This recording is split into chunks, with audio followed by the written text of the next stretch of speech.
ऐसी सुखाना आए ना ऐसी शान इस दिन जुबा मेरी आए ना शुक्राना ओम नमः शिवाय ओम नमः शिवाय ओम नमः शिवाय ओम नमः शिवाय ओम नमः शिवाय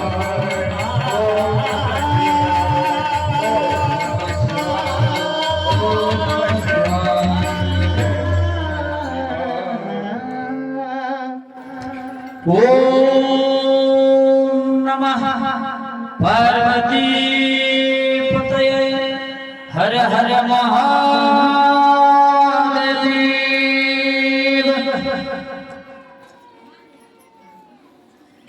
सती माता थोडीशी समोर गेली, पुढे गेली, यज्ञ दिसला.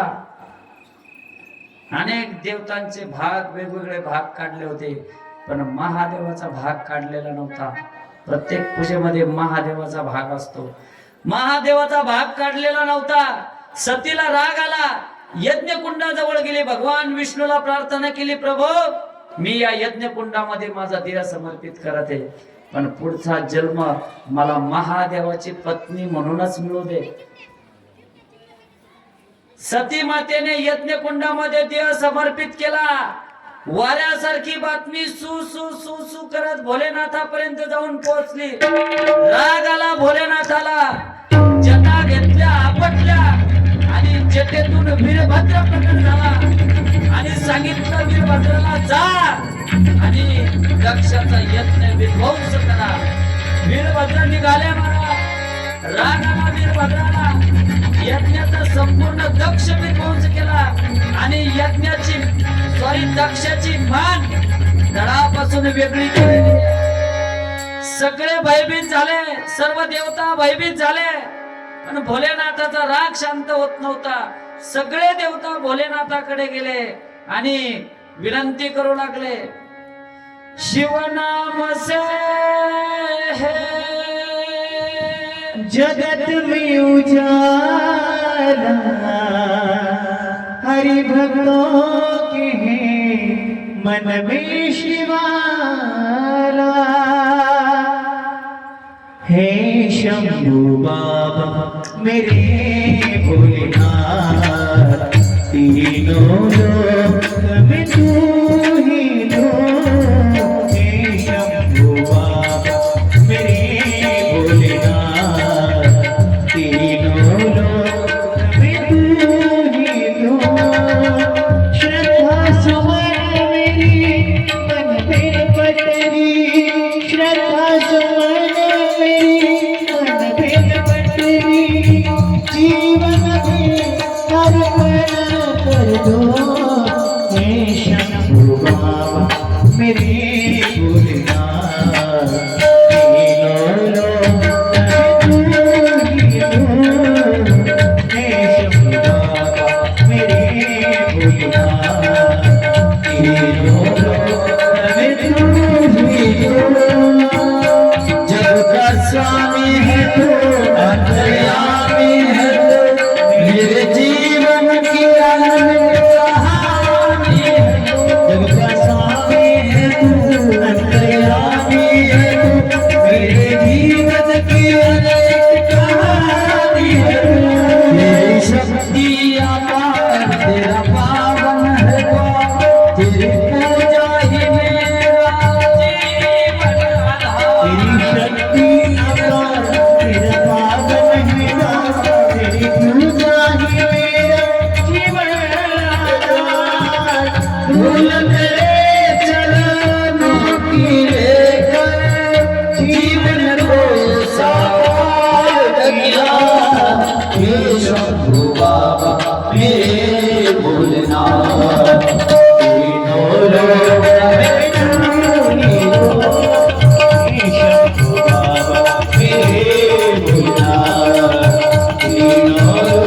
तू पहचान तू मुझे ज्ञान दे प्रेम सबसे करो ऐसा वरदान दे तू दुनिया गली को अज्ञानी को ज्ञान दिया शंभु बाबा मेरे भोलेनाथ तीनों लोक में तू ही हो हे शंभु बाबा मेरे भोलेनाथ तीनों लोक में तू ही हो हे शंभु बाबा मेरे भोलेनाथ तीनों लोक में तू ही हो।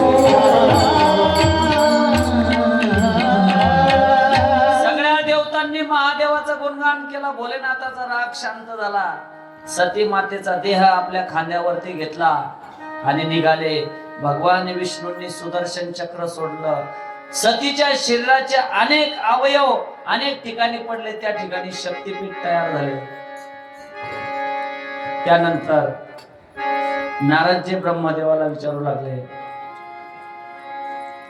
सती पर्वतराजाच्या घरी कशी प्रकट झाली? शौनकादी ऋषी सूतजींना सांगतात, महाराज आमचा एक प्रश्न आहे.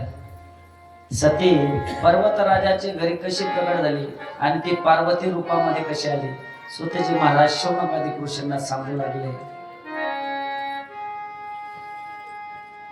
दक्षाला 16 कन्या होत्या. त्यातली एक स्वधा नावाची कन्या होती. ती पितरांना समर्पित होती.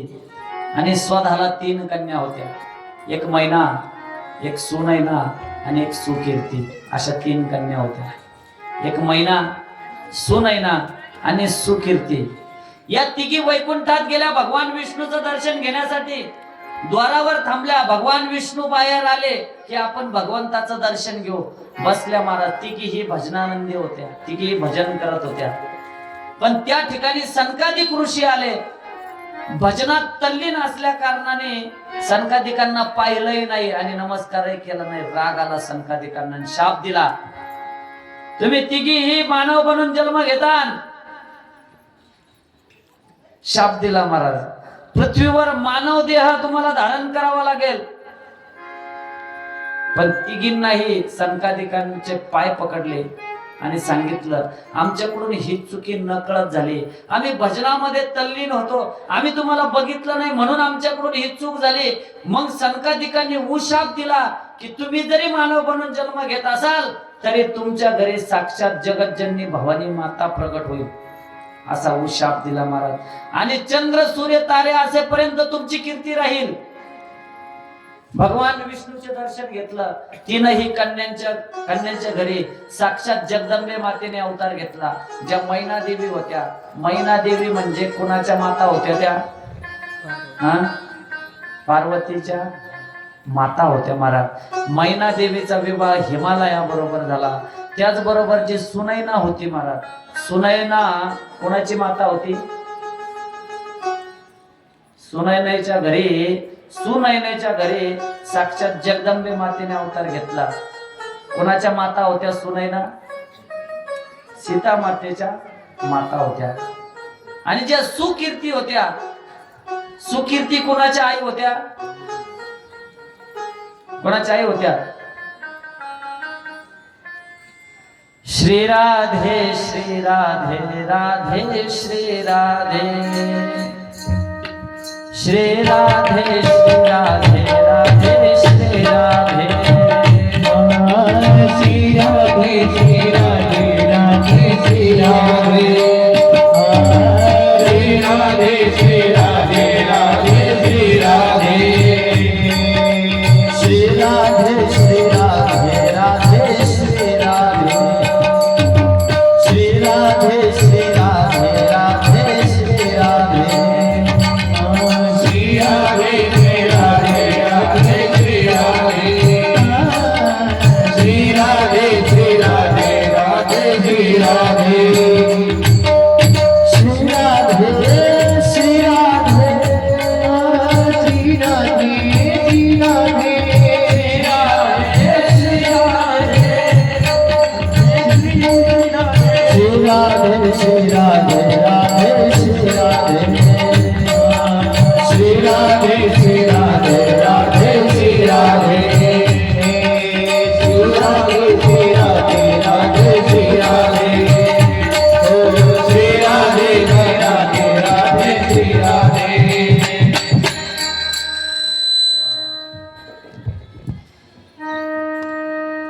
ज्या सुकीर्ती होत्या त्या राधाजींच्या आई होत्या महाराज. सीता माता, राधाराणी आणि पार्वती माता या साक्षात जगदंबा आहेत महाराज, जगदंबा.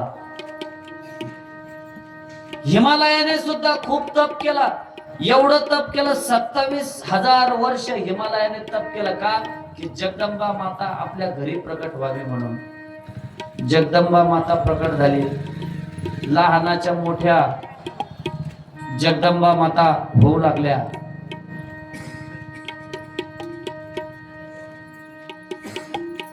नारदजी आले, स्वागत सत्कार केला.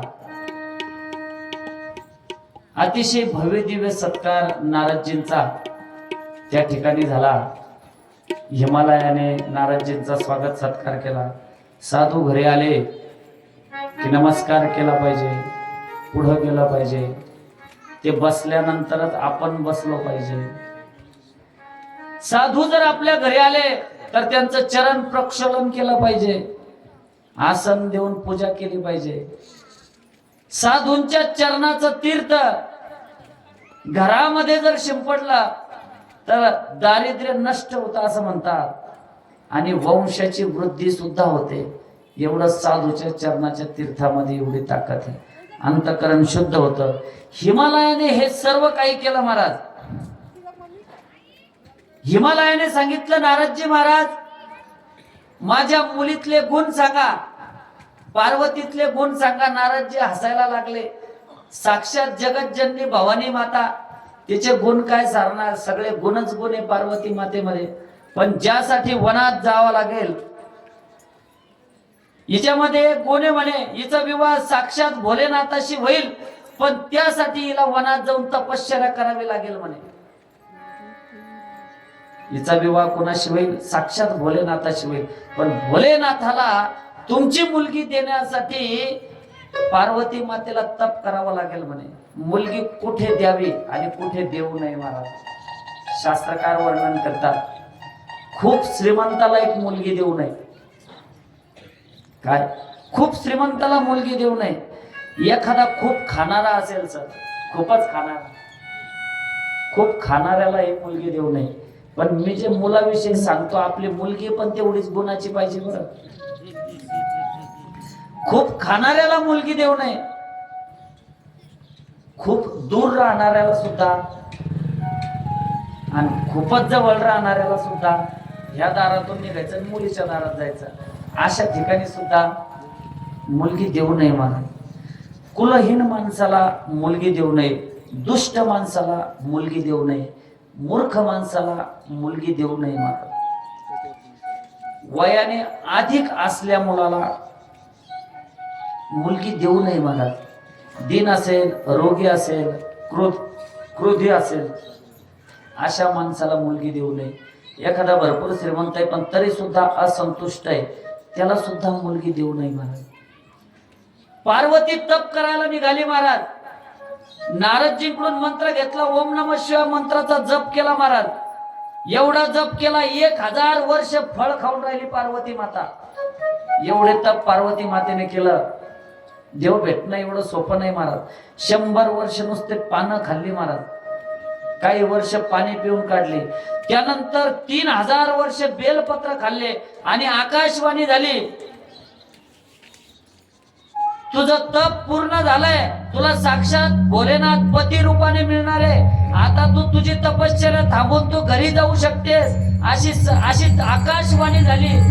पण पार्वती माता तपश्चर्या सोडली नाही. जोपर्यंत भोलेनाथ माझ्या समोर उभे ठाकणार नाही आणि भोलेनाथ जोपर्यंत माझा स्वीकार करणार नाही, तोपर्यंत मी माझी तपश्चर्या सोडणार नाही. आता भगवान शंकर समाधिस्थ होते. मग हे भोलेनाथाला सांगावं कसं? तारकासूर नावाचं दैत्य, अगदी 5 मिनिटामध्ये मी कथा सांगणार आहे. मला फास्ट सांगायचं म्हटलं का मग मला ते जास्त होऊन जात नाही. फास्ट सांगायची सवयच नाही मला पहिल्यापासून. मला थोडस असं रिलॅक्स वेळ जर दिला ना, मग मला कथा थोडी अशी डीप मध्ये जाऊन सांगता येते. पण फास्ट नेमकं तुम्हाला कसं कसं सांगू मला तेच कळत नाही नेमकं. पण तरी सुद्धा प्रयत्न करतोय फास्ट सांगण्याचा. तारकासूर नावाचा दैत्य आकार करत होता आणि त्याला एक वरदान होतं ब्रह्मदेवाकडून की याचा वध फक्त महादेवाच्या पुत्रापासून होईल. मग महादेवाच्या पुत्रापासून जर वध होईल तर महादेवाचा विवाह होणं गरजेचं आहे. मग महादेवाला काय केलं महाराज, कामदेवाला ब्रह्मदेवाने कामदेवाकडे काम सोपवलं, म्हणे महादेवाला जाग कर आणि कुठल्याही परिस्थितीत भोलेनाथाचं लग्न झालं पाहिजे. आता कामदेवाने काय केलं महाराज, कामदेवाने कामबाण सोडले महादेवावरती, ते कामबाण जळून भस्म झाले आणि कामदेव सुद्धा जळून भस्म झाला. कामदेवाची पत्नी रती रडू लागली महाराज भोलेनाथाजवळ. भोलेनाथाने वरदान दिलं, ज्या वेळेला मी द्वापार युगामध्ये अवतार कार्य घेणार, रुक्मिणीच्या पोटी तुझे पती म्हणून जन्माला येईल. कोण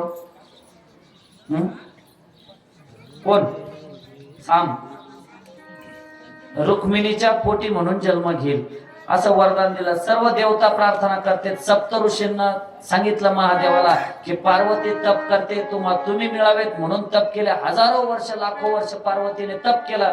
सप्त ऋषी गेले. सप्त ऋषींनी पार्वतीची तपश्चर्या भंग करण्यासाठी प्रयत्न केला. काय त्या नारदांचं ऐकतेच, नारदजींचं ऐकून कोणाचं भलं झालं. पण पार्वतीने 100% सांगितलं की माझ्या गुरुवर माझा पूर्णतः विश्वास आहे. माझे भोलेनाथ जर नाही आले तर मी आयुष्यभर कुंवारी राहील, पण विवाह करेल तर भोलेनाथाशीच करेल. त्यानंतर स्वतः महादेव जरी आले तरी मी ऐकणार नाही. सगळी माहिती भोलेनाथाला सांगितलं. भोलेनाथाने पार्वती मातेचा स्वीकार केला. ब्रह्मदेवाने पत्रिका काढली, नवरदेव नवरीला घेऊन या, आता लगेच लग्न लावायचंय. त्या अगोदर, लग्न लागण्याच्या अगोदर आज सरांनी हार वगैरे आणलेला आहे. त्यांना या ठिकाणी संतपूजन करायचंय. संतपूजन यासाठी करायचंय त्यांनी की आज माझा जन्मदिवस आहे, म्हणून जन्मदिवसाच्या कारणाने सरांनी हार वगैरे आणलेला आहे. त्यांनी असं मला सांगितलं की सर लग्नाच्या अगोदर माझ्यासाठी थोडासा 1-2 मिनिटाचा वेळ द्या. त्यामुळं एक गीत होईल, नवरदेव नवरीला तोपर्यंत घेऊन या आणि सर या ठिकाणी संतपूजन करतील. यस. श्रीराम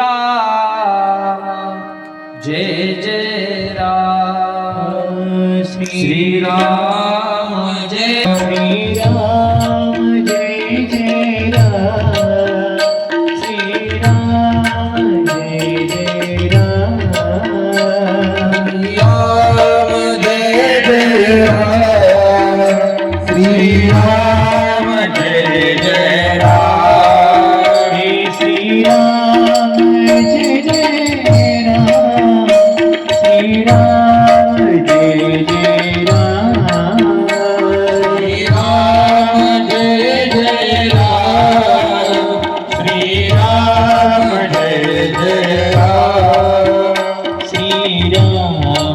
जय जय राम, श्रीराम जय जय राम, श्रीराम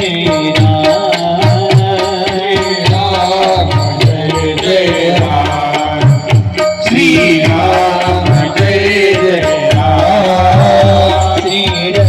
जय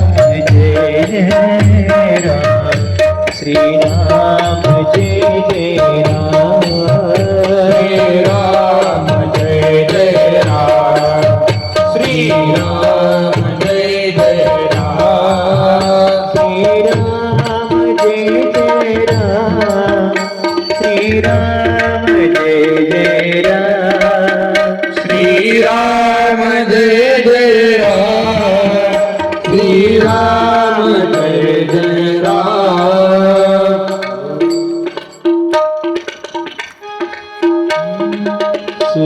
सुस्वागतं भोले,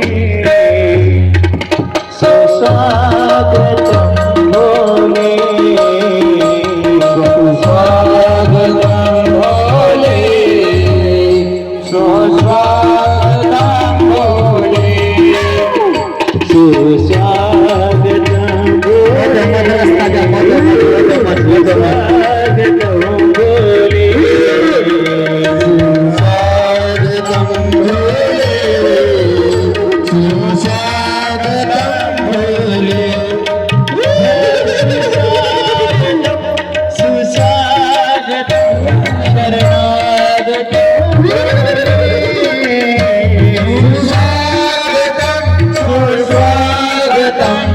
सुस्वागतं भोले.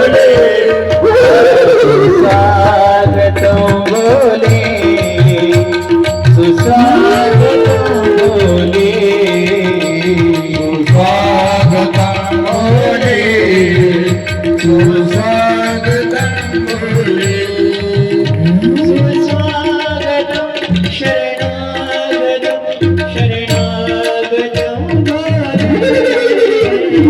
स्वागतं सुस्वागतं शरणागतं बोले ओ सुस्वागतं बोले सुस्वागतं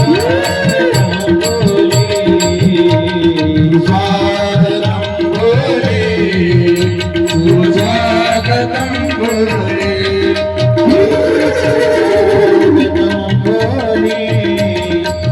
सुस्वागतं बोले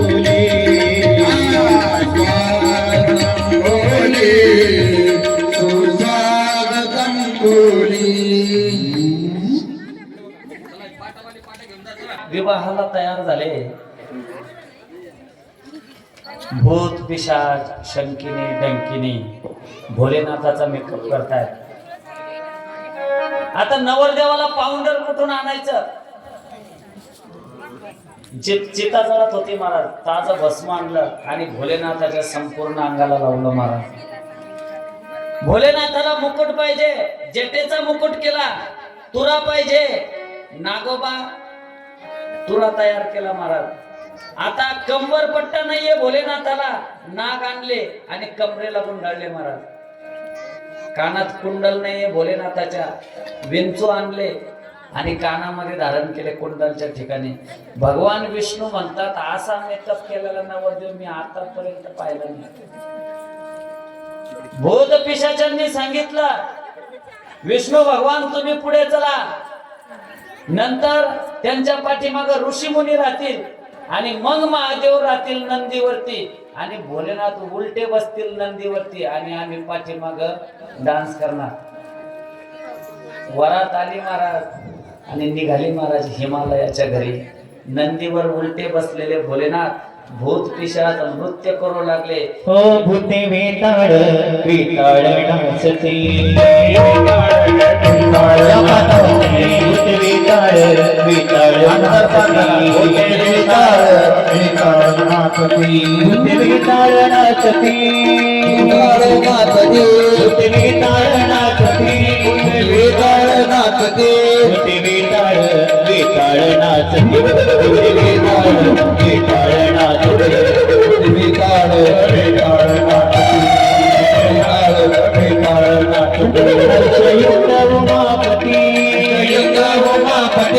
हर्षयुक्त उमापती हर्षयुक्त उमापती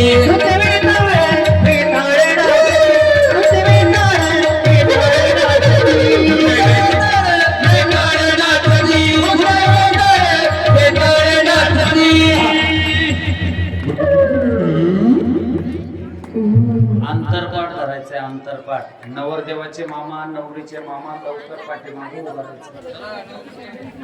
चला 4-5 महिला उठा, तुळशीला पाणी घाला. नवरदेवाचे मामा नवरीचे मामा चला, वरमाई चला. नवरदेवाला मामा तयार करा कोणीतरी.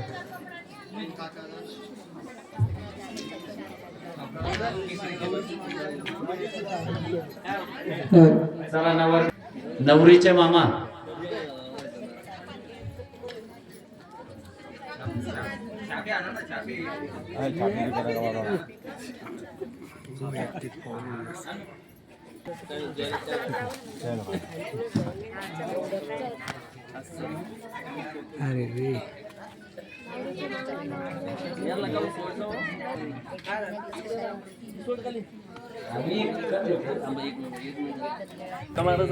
चला आले का सगळे?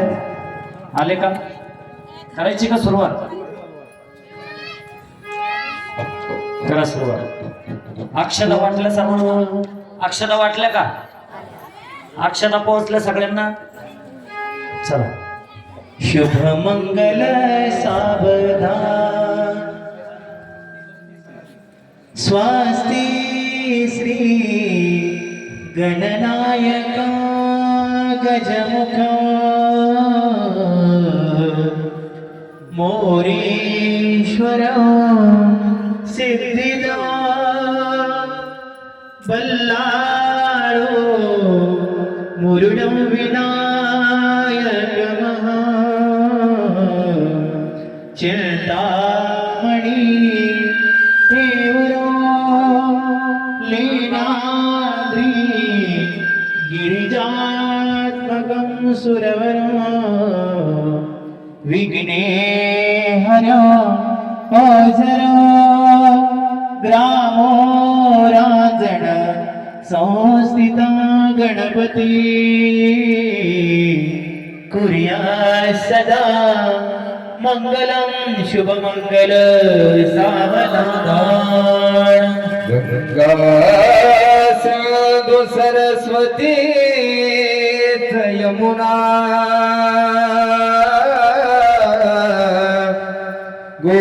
गोदावरी नर्मदा कावेरी शरयू महेंद्रतनया चर्मवती वेदिका क्षिप्रा वेतवती महासुरनदी ख्याता गया गंडकी पूर्णा पूर्ण जले समुद्र सरिता कुर्या सदा मंगलम वधूवरेषुं भवतु सावधान यं ब्रह्मा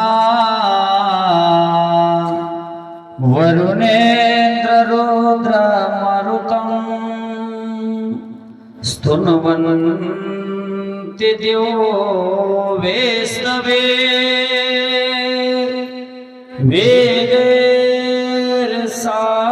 वेदैर्साग पदक्रमोपनिषदे गायन्ति या सामगा ध्याना वस्तितगतेन मनसा पश्यन्ति यं योगिनो यस्यान्तं न विदुषुरासुरगणा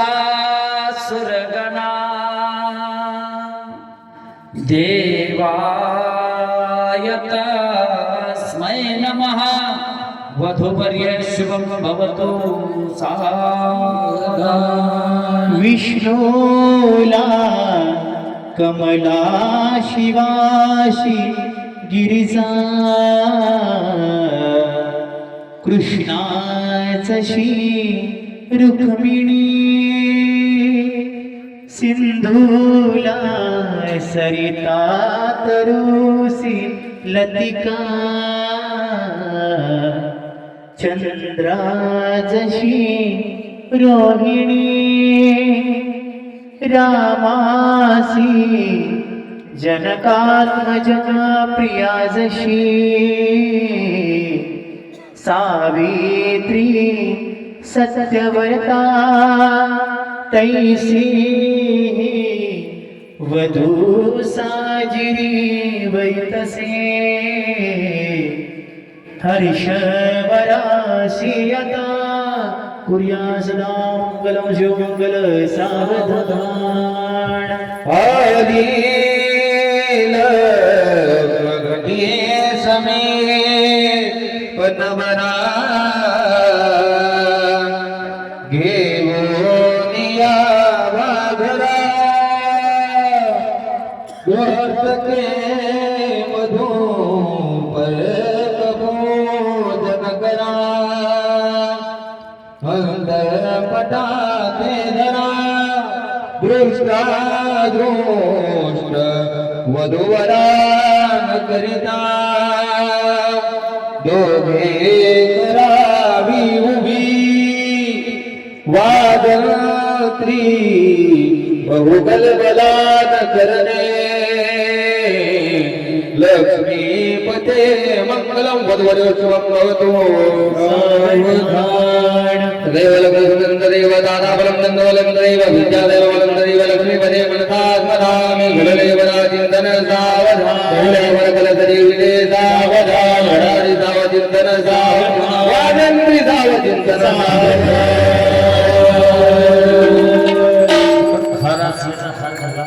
नवरदेव नवरीला स्टेज वरती आणा आणि सगळ्यांनी उठून उभे राहा. सगळ्यांनी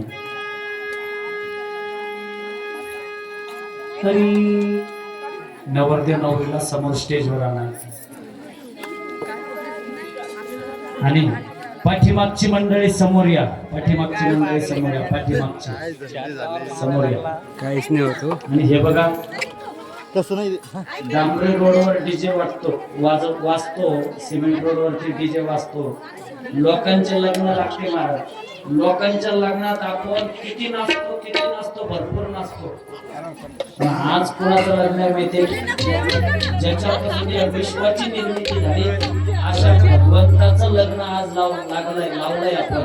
आणि अशा भगवंताच्या लग्नात आपल्याला नाचायचंय.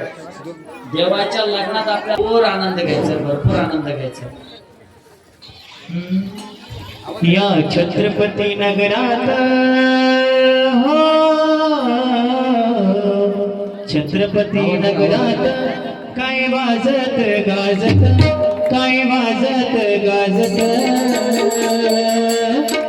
सोन्याचं बाशिंग लगीन देवाच लागत, सोन्याचं बाशिंग लगीन देवाच लागत.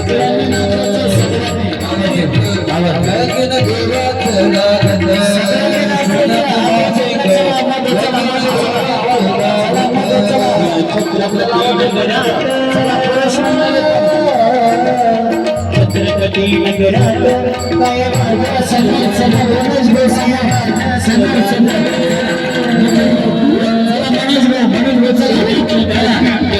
लगीन देवाच लागत, सोन्याचं बाशिंग लगीन देवाच लागत, सोन्याचं बाशिंग लगीन देवाच लागत, सोन्याचं बाशिंग लगीन देवाच लागत.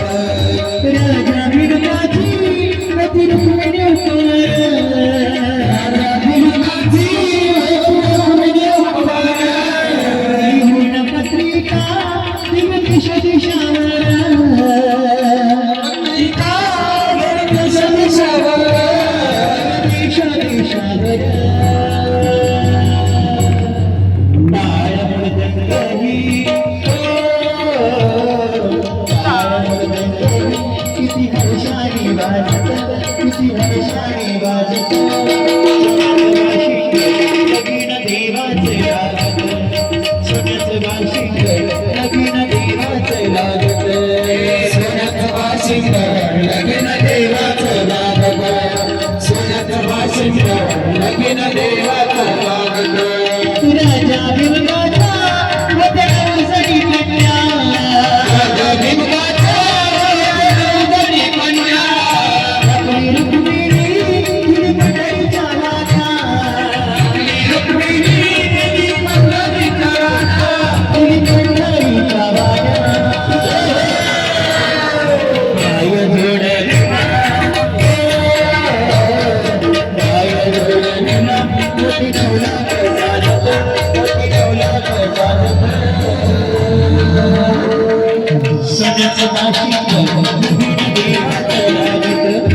सोन्याचं बाशिंग लगीन देवाच लागत, सोन्याचं बाशिंग लगीन देवाच लागत, सोन्याचं बाशिंग लगीन देवाच लागत, सोन्याचं बाशिंग लगीन देवाच लागत.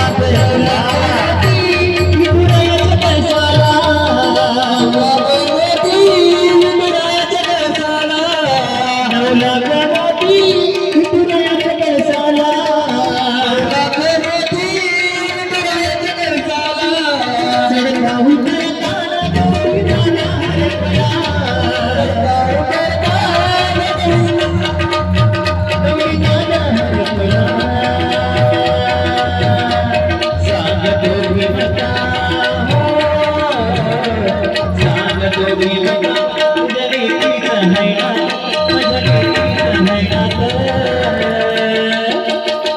सोन्याचं बाशिंग लगीन देवाच लागत, सोन्याचं बाशिंग लगीन देवाच लागत, सोन्याचं बाशिंग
नवरत्नाचा गळहार हाती सोन्याची किलबिल शिवशंभूचा माता पार्वती सजली शिवशंभूचा माता पार्वती सजली पार्वती नटली साडेचोळी जमीची केसरी पार्वती नटली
थांबा सगळ्यांनी हात वरती करा सगळ्यांनी हात वरती करा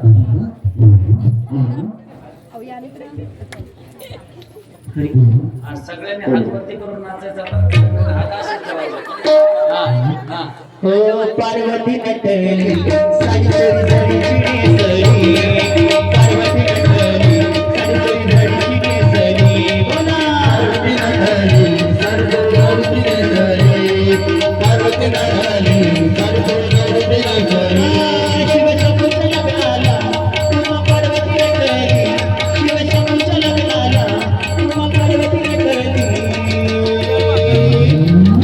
पार्वती नटली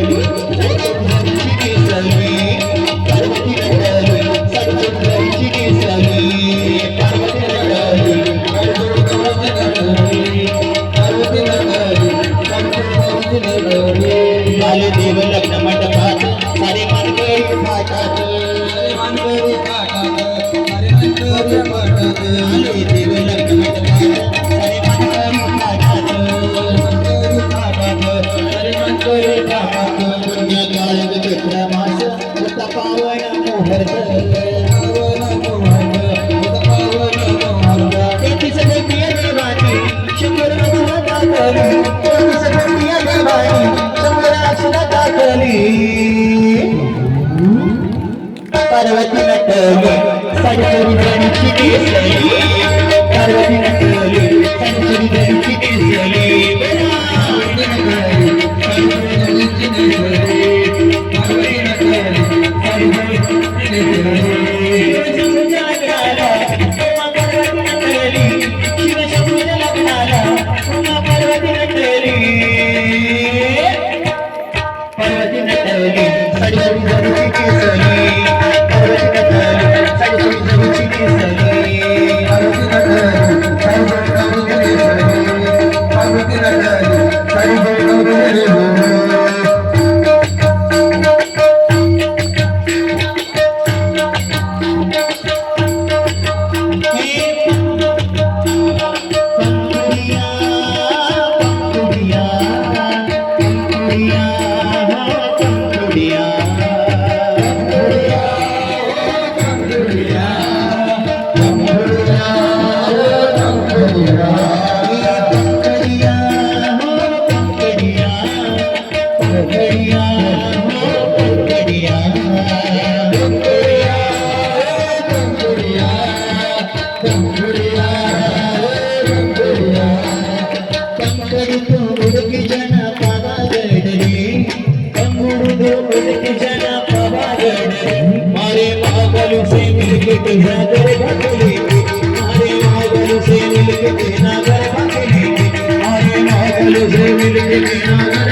सुंदर लाव जली लावरी अच्छी लाव सुंदर लाव जली लावरी हरे बादल से मिलके मेरा हरे बादल से मिलके मेरा हरे बादल से मिलके मेरा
प्रभु जय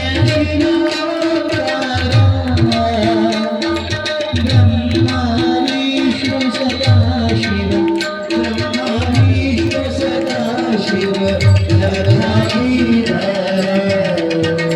ओम जय शिव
पार्वती पते हर हर महादेव